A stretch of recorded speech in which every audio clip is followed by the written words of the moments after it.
Hey gang, what's up? It's been a minute, but I'm back with a brand new video, and I think just a quick one today. Just because I've actually been seeing a bunch of people have been posting the old TV commercials for DJ Jazzy Jeff and the Fresh Prince's 900 number, 1-900-909 Jeff.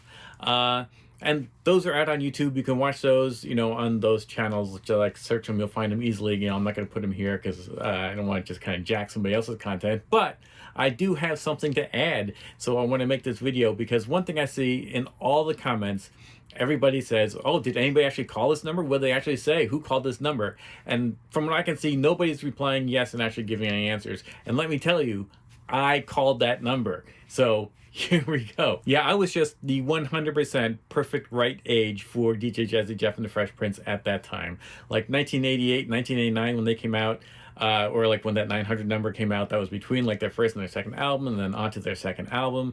I was a kid in, I guess, grade school or the beginning of high school. No, grade school. And I remember that kind of humor we just ate up completely.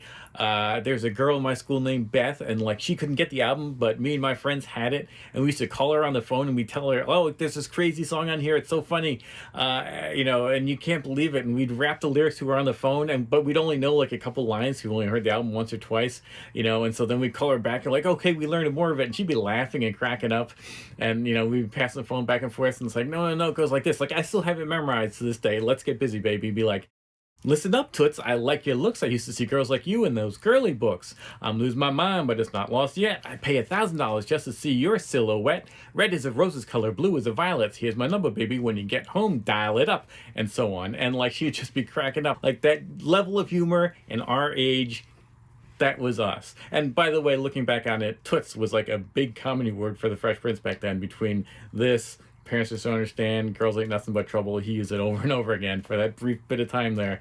But anyway, also in that period of time, they had this 900 number. And actually, I found an article about it, so I'll put up a little picture of it here, and I'm going to read you some interesting quotes. Okay, according to this, the 900 number actually first went live in June 1988. This article was written in 1999, in January, and by then, so just like half a year, it had already gotten over 2 million calls, and was getting over 100,000 calls a week. So like I called it. Apparently nobody online called it, but a lot of people around the world did. I think it's mostly because people finding these videos on YouTube are younger, and it's just my stupid generation that was calling like crazy. So yeah, it was making a ton of money. So the AT&T made like the bulk of it. DJ Jazzy Jeff and the Fresh Prince made some. Surprisingly, RCA/Jive Records made none. They just did it as a promo thing. I probably didn't imagine it would become such a moneymaker. I mean, like I said, 2 million calls in a couple of months. This was like outselling their actual albums, and their albums were #1 mega hits. So they were making hundreds of thousands of dollars. It was also going to the company that actually created, like the company that made the recordings and did all this. So that's where the profits were split. And so, yeah, like I said, I called this number so I can tell you what it is. It was a recording. It was by DJs at Jazzy Jeff and the Fresh Prince. According to this, they used to rotate it out like daily. I don't know. I only called it the one time. I mean, I can tell you, it was a sleepover. It might have even been like a birthday sleepover. So like a friend and I, we really wanted to call it. Again, we were right at that age to be totally hooked on Jazzy Jeff and the Fresh Prince. We see the ads. We're young enough that, like marketing, boom, boom, boom. We got to call it. We had to know. So we did, like the ads say, get your parents' permission. So we called it once. It's actually a surprisingly short recording. It is based by Jazzy Jeff and the Fresh Prince, and at least the one I called, it was almost all the Fresh Prince. Jazzy Jeff was just sort of like in the background ad-libbing, much like the songs, except of course there he's doing devastating cuts, and here he's not. I think there was a little bit of instrumental in the background, but it's basically just Will Smith talking.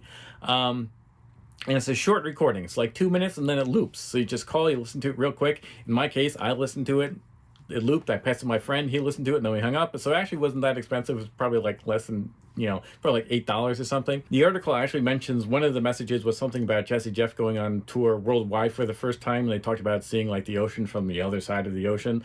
That's not what we got.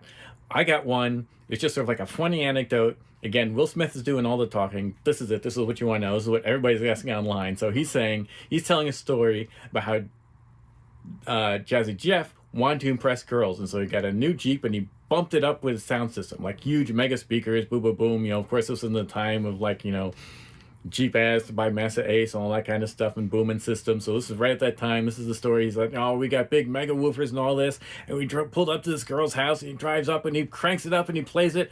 And then basically the joke is that the whole car falls apart. Like the hubcaps fall off, the wheels fall off, the doors fall off, and the whole thing's a disaster. And that's it. That's the whole thing. It's like a 2-minute, like I said, brief recording, and that's what you would get if you actually called that 900 number. And presumably, if you called it every single day, you would get a different recording. I don't know if they actually did one for every day in a year for however long it ran. Probably more likely they just kind of recycled through a handful of them. But that's what I got that day. That's what happened if you call the number. Nobody else seems to know that, so I'm telling you guys. So go ahead, go check out those ads. There's some fun ones. There's like a Christmas one. There's one where they're got somebody I assume Ready Rock City doing human beatboxes and stuff. I mean, they're not amazing. It's not like these songs are as great as their greatest hits. There's nothing to say like, oh, you like Touch of Jazz, way to listen to like commercial number 3 of 909 Jeff. But it's fun. It's cool.